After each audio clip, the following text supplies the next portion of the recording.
The winds blowing in from the Atlantic had a life of their own. As night fell over Portugal, the breeze swept through the coastal air, as if it had a tale to share. Flags danced in the wind, and street vendors clung tightly to their stalls. Outside the venue, just past the illuminated arches where Kendrick Lamar was about to perform, fans gathered closely, their jackets pulled tight, their voices rising above the gusts. "Oh, Kendrick Lamar! Welcome to celebrity rap life, where the red carpets never roll up and the spotlight never fades. The rewards are legendary. Because in celebrity rap life, every downfall can become a comeback, and every headline tells a deeper story. Hit that like button, subscribe, and turn on notifications so you don't miss a second of what's coming next." It was more than just a chant, it was a pulse. Portugal didn't just come to witness a concert, they came to experience it. This was Kendrick Lamar's grand national tour, an international journey that had already left its mark on every city it visited. But in Lisbon, something else was in the air. Perhaps it was the ocean, or the wind, or the sight of thousands eagerly waiting, hoping to see the Compton artist unveil another layer of meaning through his music. As the gates opened, the excitement surged like a wave. Inside, the stage was illuminated with a stormy blue hue. Massive LED screens displayed towering visuals, rolling dice, flipping cards, and symbols representing both literal and metaphorical games. Kendrick has never relied on luck, but he always plays the long game. And his outfit. Another classic from the Grand National Collection, layered textures in deep black, a sleeveless utility vest over a long-sleeved thermal, and his signature polished dice necklace swinging low. On his chest was a patch featuring a Joker card, not for humor, but for chaos. He stepped out slowly and deliberately, his gaze fixed on the crowd as if he were assessing every person in the first 10 rows. He didn't raise his hand or shout. The wind howled, and the audience filled the silence. The bass line of King Kunta crept in like a warning. "I got a bone to pick," and with that, Portugal erupted. Kendrick didn't need fireworks. The crowd was the fire. Every lyric was a spark, every ad-lib a cue.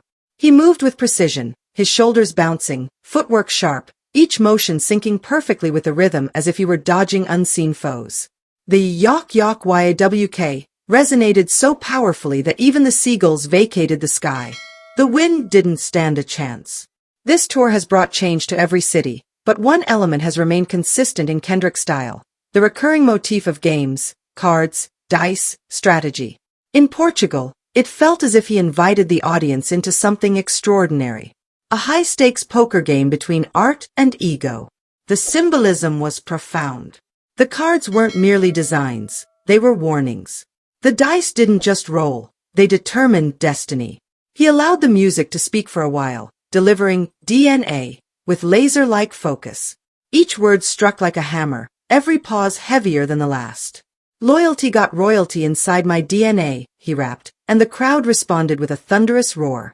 Flags waved from the upper balconies, some fans with tears in their eyes, while others danced in the aisles. When Family Ties was released, the stadium vibrated with energy. The beat was so powerful it felt like it could lift people off their feet. Kendrick delivered his verse with intensity, changing the tempo, breaking the rhythm, and building up tension. "I'm not a trending topic, I'm a prophet," he declared. The audience went wild. Mosh pits formed, and security began to move around. But Kendrick remained calm, like a monk in a chaotic environment. Then he spoke. "Keep your head down and work like I do." It was a straightforward message, but coming from him, it resonated deeply, like a sermon. As the stage lights dimmed, long shadows fell across him. The visuals shifted to black and white, slow-motion images of cards flipping, burning, and disappearing, a sign that the playful moments were over. It was time for something deeper. That's when Humble started. No introduction, no warning, just a sudden burst of sound and light. "Sit down, be humble." Even in a linguistically diverse country like Portugal, the chorus needed no translation. Everyone sang it, danced to it, and embraced it. Kendrick moved across the stage with the poise of someone fully aware of the impact of his words. The line between artist and prophet blurred with each verse. Then he took them to a peak. "We gon' be alright." He didn't just say it, he truly believed it. And the crowd, they felt it. They chanted it like a prayer, a massive affirmation.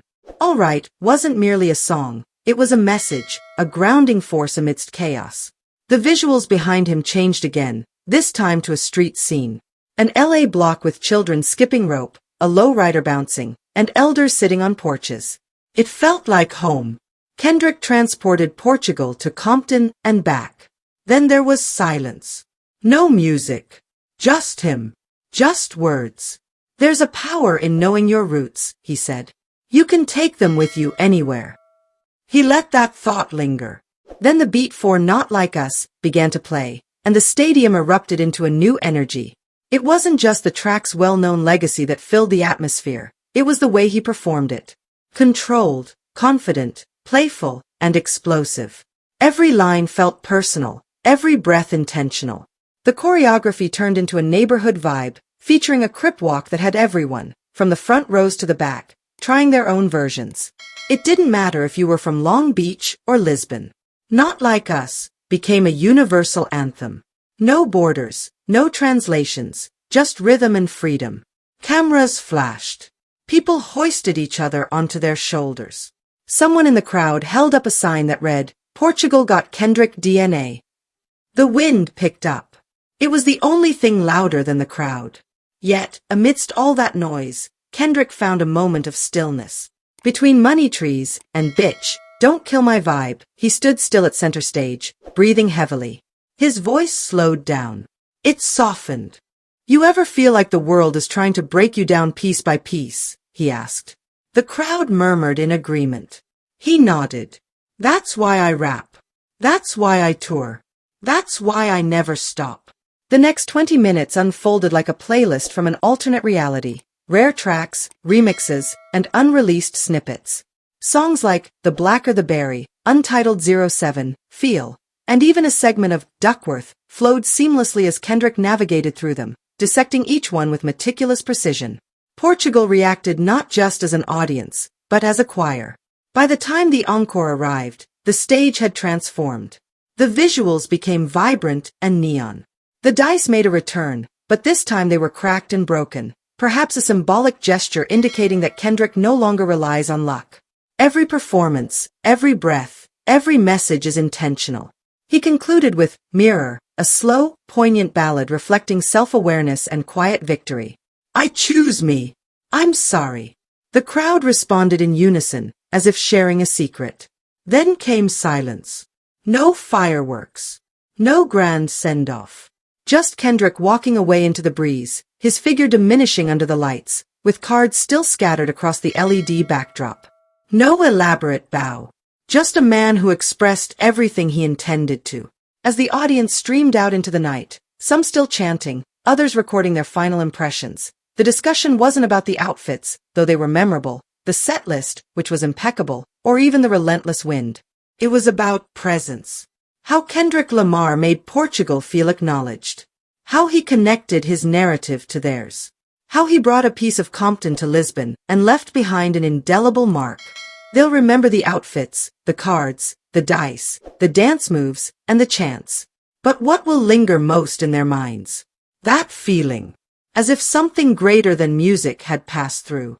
And no matter where you come from, when Kendrick declares, "We gon' be alright," you can't help but believe him. This story is far from over, and the truth is still unfolding. I want to hear what you think. Drop your take in the comments. And if you don't want to miss the next twist, hit that like button, subscribe, and turn on notifications so you don't miss a second of what's coming next.